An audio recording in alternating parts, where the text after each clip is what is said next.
ఆర్టీసీలో అద్దె బస్సుల యజమానులు తలపెట్టిన సమ్మెను విరమించుకున్నారు. సమస్యల పరిష్కారానికి రాష్ట్ర ప్రభుత్వం సానుకూలంగా స్పందించడంతో సమ్మె యోచనను విరమించుకున్నట్లు అద్దె బస్సుల యజమానులు ప్రకటించారు. అద్దె బస్సుల యజమానులతో చర్చలు జరిపిన ఆర్టీసీ ఎండీ ద్వారకా తిరుమలరావు సమస్యల పరిష్కారంపై సుదీర్ఘంగా చర్చించారు. 5 ప్రధాన సమస్యలను ఆర్టీసీ ఎండీ ముందు ఉంచిన అద్దె బస్సుల యజమానులు వాటిని పరిష్కరించాలని కోరారు. అద్దె బస్సుల్లో ఓవర్లోడ్ తగ్గించేలా చర్యలు తీసుకోవాలన్నారు. రద్దీ వల్ల బస్సులకు మైలేజ్ తగ్గుతున్నందున దాని ప్రకారం లెక్కించి చెల్లింపులు పెంచాలన్నారు. నిర్వహణ ఖర్చు కోసం ఇచ్చే మొత్తాన్ని పెంచాలని, ప్రమాదానికి గురైనప్పుడు ప్రయాణికులకు వస్తోన్న ఇన్సూరెన్స్ సమస్యలు పరిష్కరించాలని కోరారు.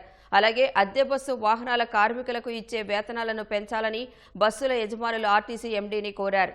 సమస్యలపై మంత్రి మండిపల్లి రాంప్రసాద్ రెడ్డితో చర్చించిన ఆర్టీసీ ఎండీ ద్వారకా తిరుమలరావు 20వ తేదీలోపు సమస్యలను పరిష్కరిస్తామని అద్దె బస్సుల యజమానులకు హామీ ఇచ్చారు.